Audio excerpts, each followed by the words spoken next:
de Mendoza, Miguel Conocente.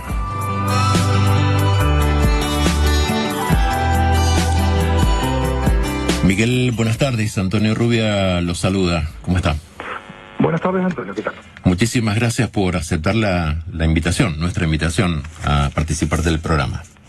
No, gracias a ustedes por el llamado. La primera pregunta casi obligada, que es ¿qué se entiende, qué debemos entender por acoso escolar? Que tengo entendido, por lo que leo, escucho, viene en aumento, no solo en Argentina, sino en todo el mundo. ¿Podemos escuchar una reflexión suya sobre esto al principio? Sí, el acoso escolar es la relación que se establece entre uno o más chicos con otro u otros que son... hay una diferencia de poder y de ejercicio de ese poder, donde hay uno que es objeto de burlas, y siempre se cumple la característica de que hay testigos que avalan o sostienen este comportamiento, esta dinámica.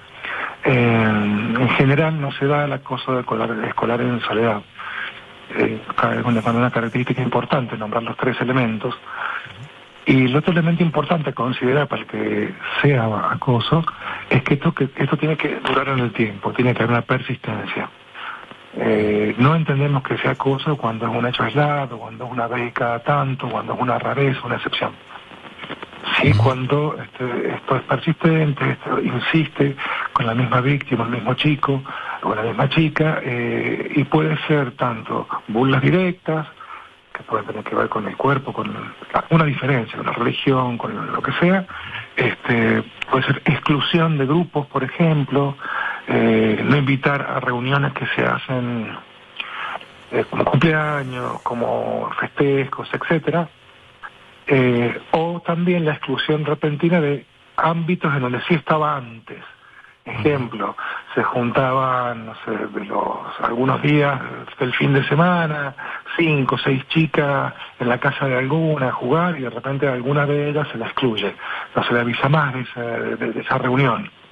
Algo también sucede del mismo estilo, con por ejemplo los grupos de WhatsApp o los vínculos en redes sociales.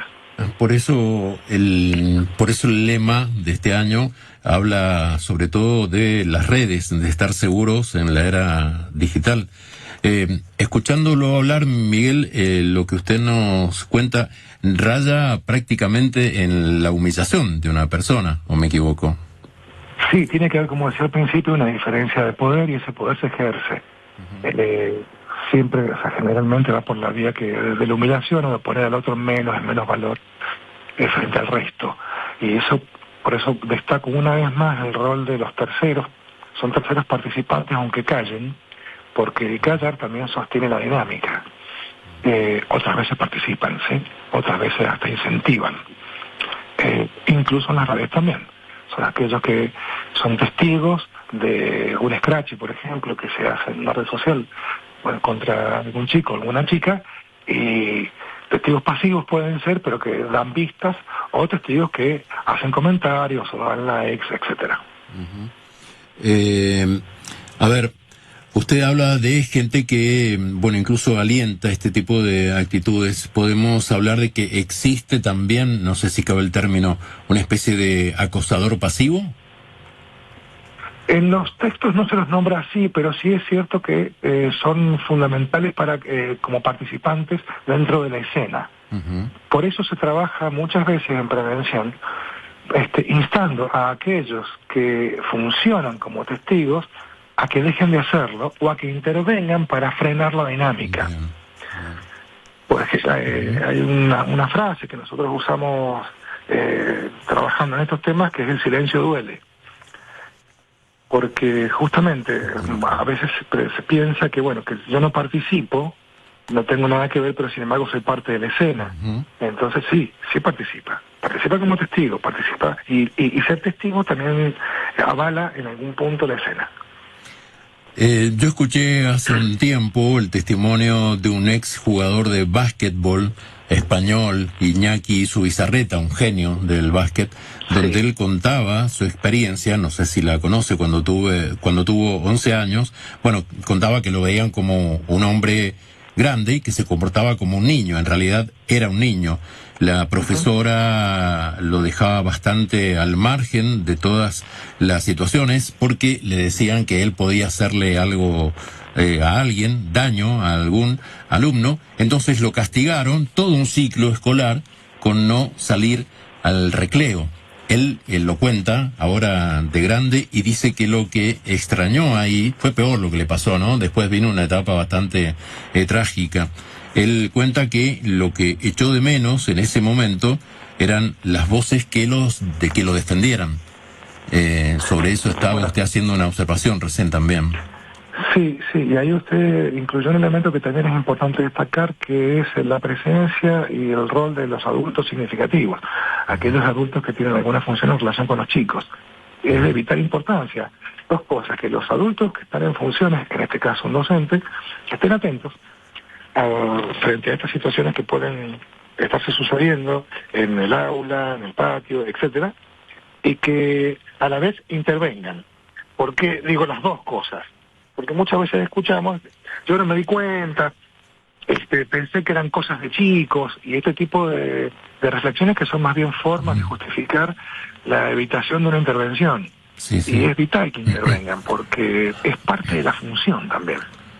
Está bien. Algunos profesores, no sé si usted comparte esto, escuchan a los alumnos, se le prestan atención a cuando hablan de este tema, y otros, en cambio, a lo mejor prefieren sugerir a ese chico, a ese alumno, que cambien sus hábitos, es decir, que no esté en ese lugar, que se vaya, en vez de hacerse cargo de lo que está pasando. Es decir, hay una responsabilidad, está el que lo hace y está también el que lo permite, tal y cual usted lo explica.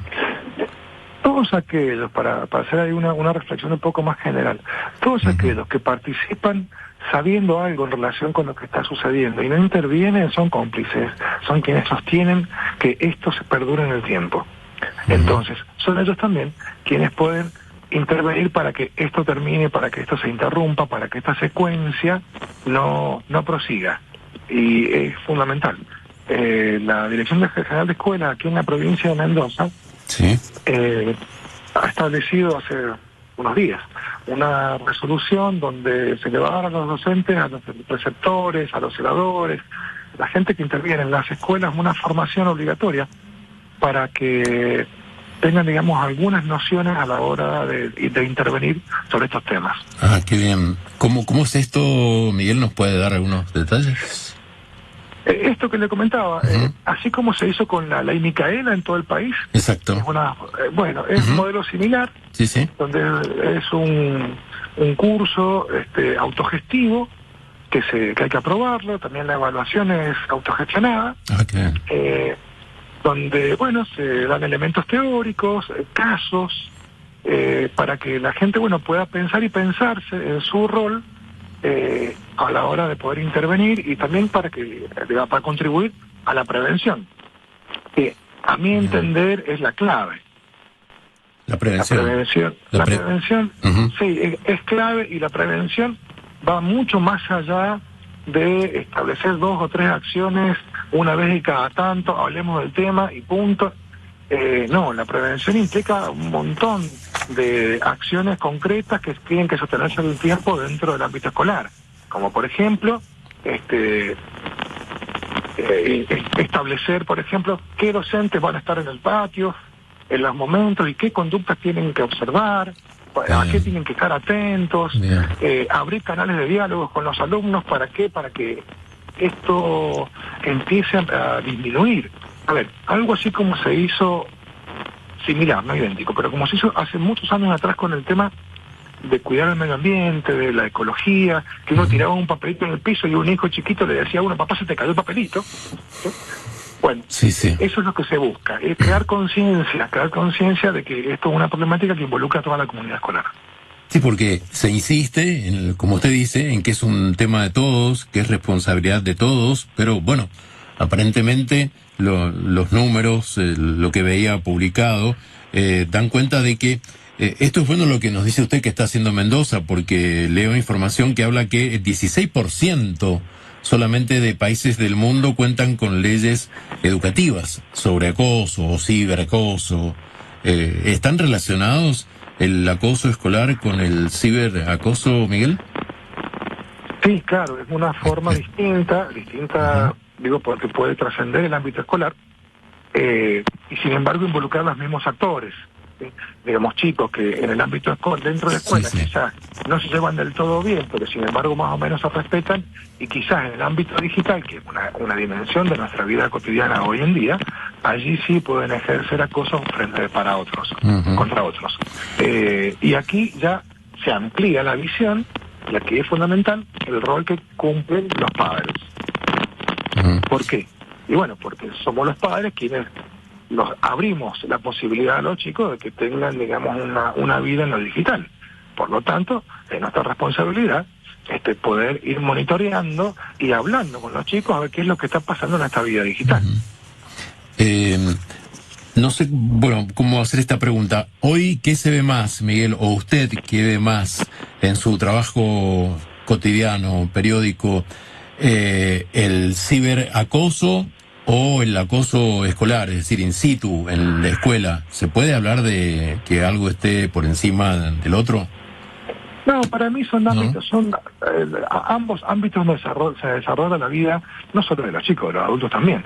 Y también vemos acoso entre los adultos. Claro. Y eso también es importante considerarlo, porque nosotros los adultos también somos una imagen importante en la cotidianidad de los chicos, y como los chicos ven cómo nos comportamos, muchas veces también toman de allí un modelo para entender que eso está habilitado. Por supuesto, por supuesto. Hay un sentimiento en las personas que sufren acoso, por los testimonios que he leído, que he visto, que he escuchado. Hay un sentimiento que a alguna persona a veces lo embarga, que es el de terminar con su vida, es decir, de dejar de ser un problema, o la persona, el estudiante que es acosado, ya superado por esta situación, decide dejar de ser un problema para los demás, es decir, para su familia y para él mismo. El suicidio en esto, ¿qué rol juega? O sea, ¿qué podemos decir sobre esto? A mí me parece que es importante considerar que nuestra visión tiene que trascender la causalidad lineal. Y explico esto. Una conducta como la conducta suicida es una conducta extremadamente compleja, que no podemos situar una única causa para dar explicación de por qué ha sucedido un acto suicida, o una ideación suicida, o un intento suicida. Son muchas las causas allí que van a confluir. Y doy un ejemplo, no tengo cifras en este momento, pero sí podemos pensar que muchos chicos han sufrido acoso en su trayectoria escolar, y sin embargo no tenemos una correlación directa con la cantidad de suicidios que podemos observar, que de hecho son infinitamente menores. Esto no significa que muchas veces no influya, ¿sí? El sufrimiento, la permanente confrontación con una posición de impotencia, pueda llevar a la conclusión de que alguien determine que, bueno, va a acabar con su vida.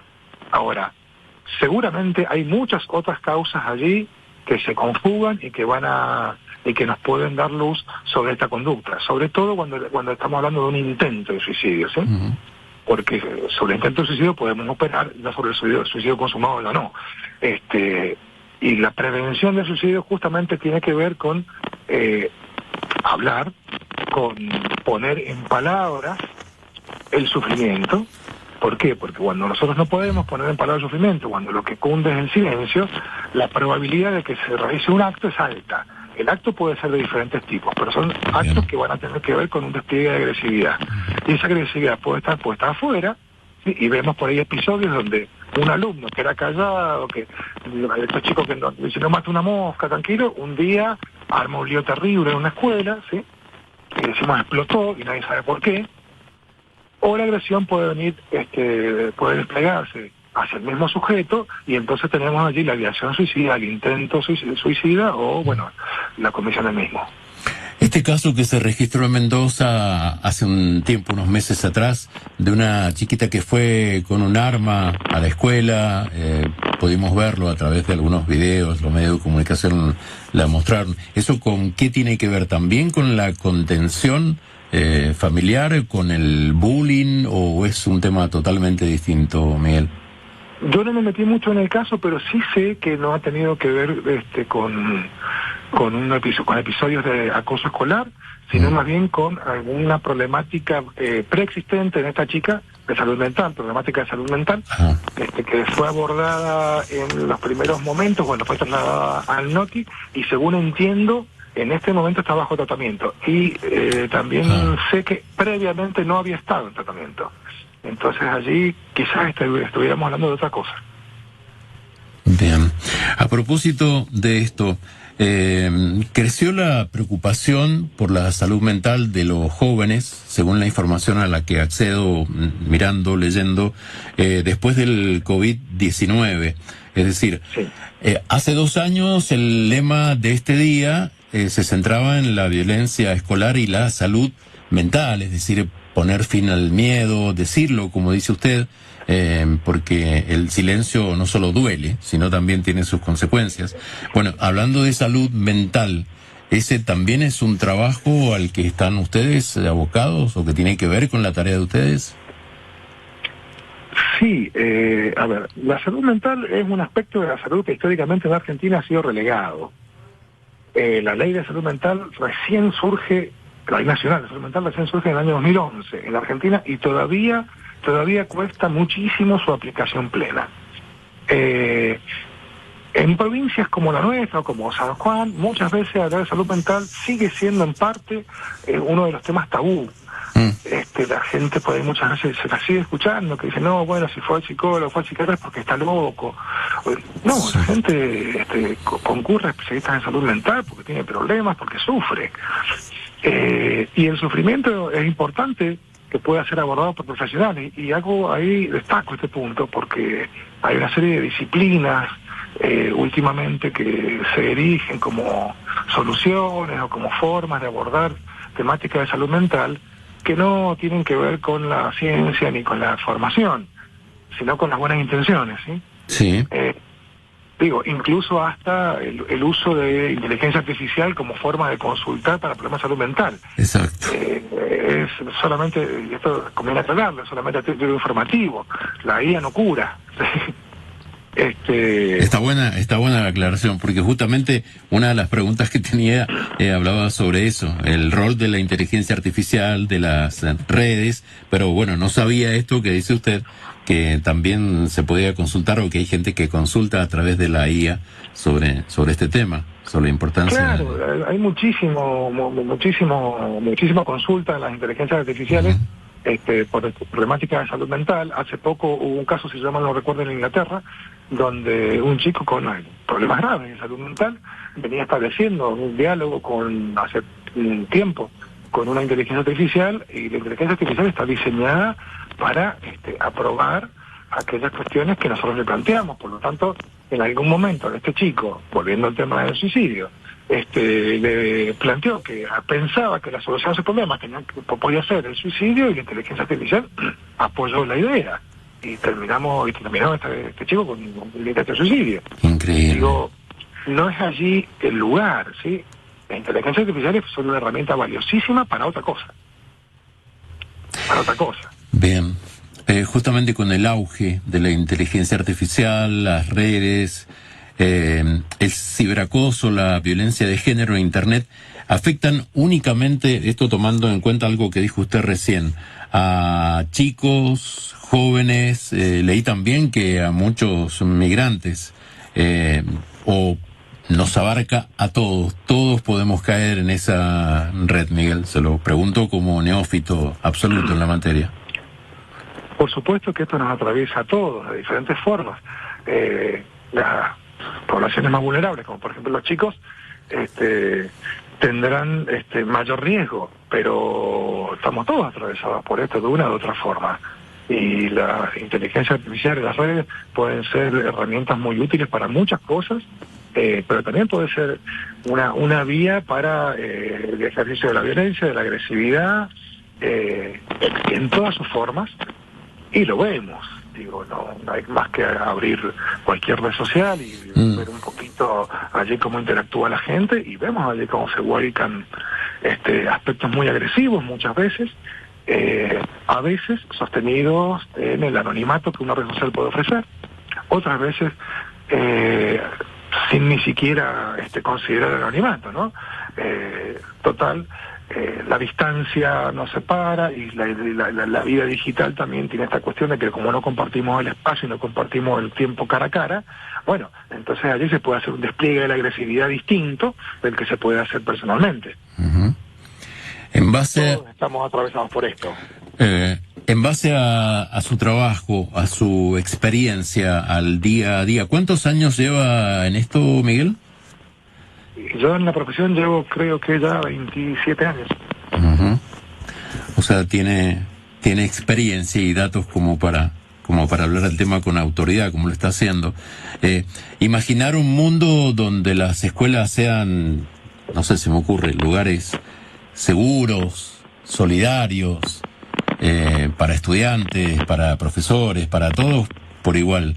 O sea, ¿es todavía una utopía? ¿Estamos muy lejos de eso? ¿Cómo lo ve usted desde ahí, desde su lugar? En primera instancia diría que las escuelas no están por fuera de lo social. Entonces van a estar atravesadas por las problemáticas que lo social sufre.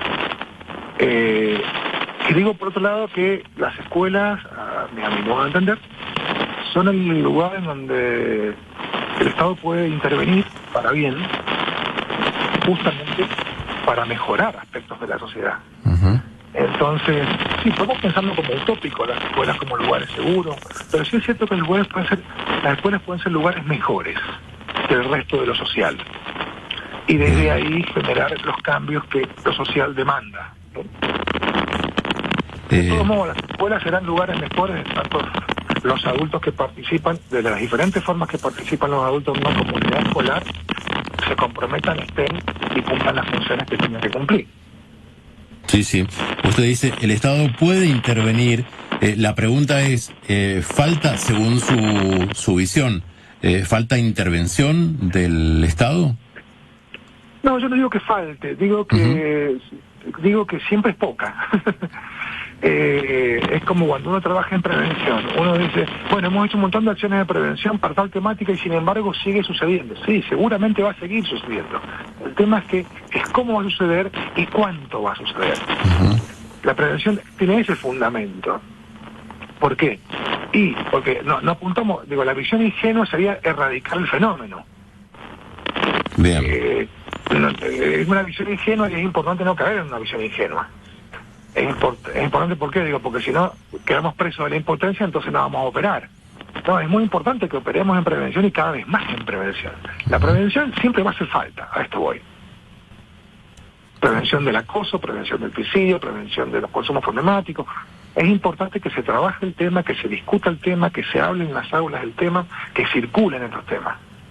Porque lo peor que puede pasar es dejar de trabajar en prevención. Bien, y en este tema especialmente, creo, porque se trata de poner fin a la violencia escolar, al acoso escolar, justamente estamos hablando de mejorar la salud mental y la calidad de aprendizaje. Y la calidad de vida. Y la calidad de vida, bien. Que es la que nos va a posibilitar mejores aprendizajes. Una pregunta muy personal, Miguel. ¿Por qué eligió esta carrera, esta profesión? ¿Por qué dedicarse a estos temas?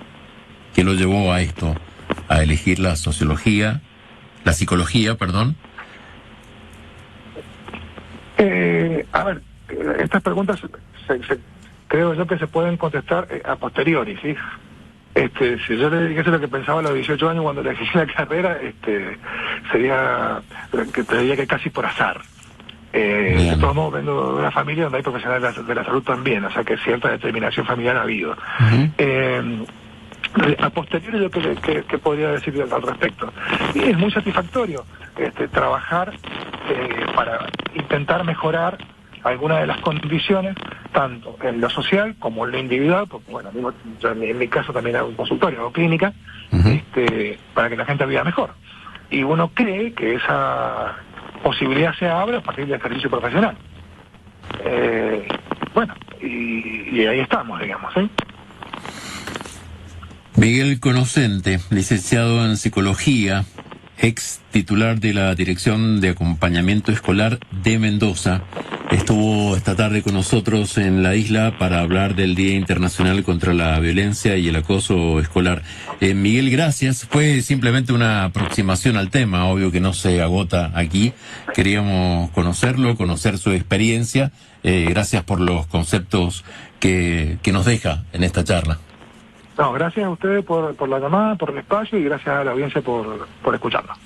Que tenga muy buena noche, que la pase bien, gracias. Hasta luego. Hasta luego, Miguel. Estamos exactamente. Me ganó.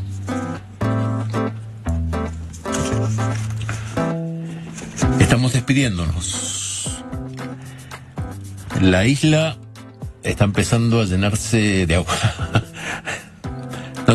No tanto, pero bueno, es una tarde especial la que estamos viviendo aquí en San Juan, con un clima muy especial.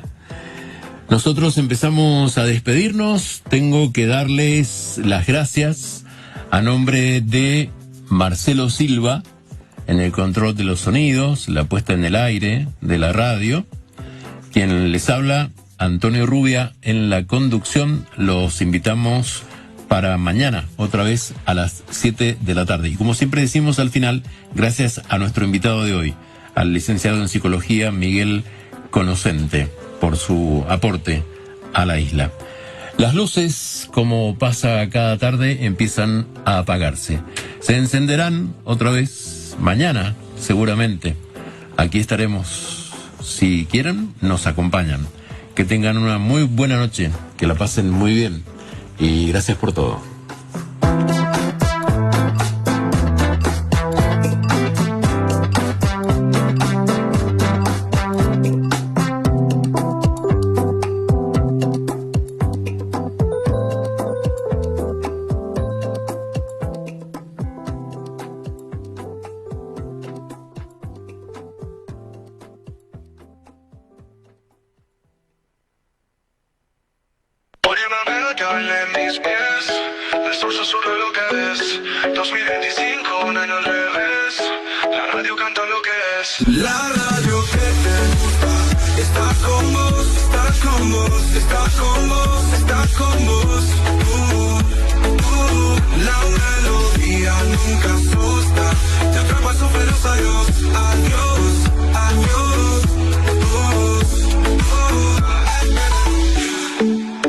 Radio Light 97.3. Ante la caída de la vacunación en Argentina y en el mundo, reaparecieron enfermedades que ya estaban eliminadas o controladas. Consulta el calendario nacional de vacunación para saber cuáles les corresponden a tus hijos. Estas vacunas están probadas, son seguras y previenen enfermedades. Vos ya las tenés. Dáselas a tus hijos. Ministerio de Salud. Óptica.